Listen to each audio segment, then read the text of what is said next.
அதிகாலையில் பன்னீர்செல்வம் வீட்டிற்கு வந்த அதிமுகவின் நிர்வாகிகள் அதிர்ச்சியடைந்த எடப்பாடி பழனிசாமி. நிச்சயமாக எடப்பாடி பழனிசாமி தலைமை வகித்தால் தேர்தலில் ஒருபோதும் வெற்றியடைய முடியாது என்பதை தற்பொழுதுதான் அதிமுகவின் நிர்வாகிகள் உணர்ந்திருக்கிறார்கள். காரணம், தமிழகத்தில் எடப்பாடி பழனிசாமி அவர்கள் வெற்றி பெற வேண்டும் என்றால் உண்மையான அதிமுகவின் தொண்டர் வேலை செய்ய வேண்டும். ஆனால் அவர்கள் அனைவரும் தற்பொழுது பன்னீர்செல்வம் பக்கம் இருப்பதால் பணத்தை வைத்துக்கொண்டு எதுவும் செய்ய முடியாது என்பதை அதிமுகவின் நிர்வாகிகள் உணர்ந்து விட்டார்கள். காரணம், ஈரோடு கிழக்கு தொகுதி இடைத்தேர்தலில் பல லட்சம் செலவு செய்தும் திராவிட முன்னேற்றக் கழகம் வெற்றியடைந்து விட்டது. 56,000 ஓட்டுக்கள் வித்தியாசத்தில் அதிமுக வரலாறு காணாத தோல்வி அடைந்ததும் குறிப்பிடத்தக்கது.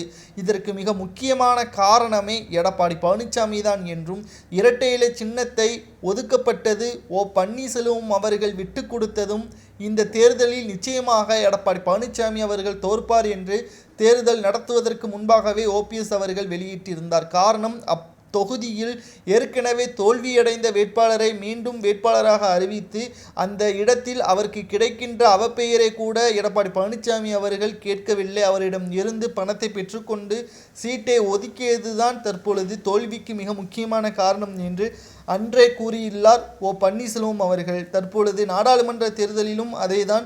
தகுதியும் திறமையும் இருக்கக்கூடியவர்களுக்கு தொகுதிகளை வழங்காமல் பணத்தை பெற்றுக்கொண்டு 20 முதல் 35 கோடி ரூபாய் பெற்றுக்கொண்டு தொகுதிகளை ஒதுக்கீடு செய்து எடப்பாடி பழனிசாமி அவர்கள் நாடாளுமன்ற தேர்தலை சந்திக்கிறார். குறிப்பாக பாஜகவுடன் கூட்டணி இல்லை என்பதையும் தெரிவித்த பிறகு பல தடைகளும் எடப்பாடி பழனிசாமி அவர்களுக்கு வந்து கொண்டுதான் இருக்கிறது. குறிப்பாக அமலாக்கத்துறை அதிகாரிகள், தமிழக லஞ்ச ஒழிப்பு துறையினர் போன்றவர்கள் அதிமுகவின் முன்னாள் ஆட்சியில் தற்பொழுது செய்த ஊழல்கள் அனைத்தும் ஒவ்வொன்றாக வெட்ட வெளிச்சத்திற்கு வந்து கொண்டிருக்கிறது. இதில் அதிமுகவின் முன்னாள் அமைச்சர்களும் நிர்வாகிகளும் சம்பந்தப்பட்டிருப்பதாக தகவல்கள் தற்பொழுது கசிந்துள்ளதன் காரணமாக அதிகாலையிலேயே ஓபிஎஸ் அவர்களின் வீட்டிற்கு சென்று தனது ஆதரவுகளை அதிமுகவின் 15 தென் மாவட்ட நிர்வாகிகள் கூறியிருப்பதை பற்றி உங்களது கருத்துக்களை கமெண்ட் வாயிலாக கூறுங்கள். நன்றி, வணக்கம்.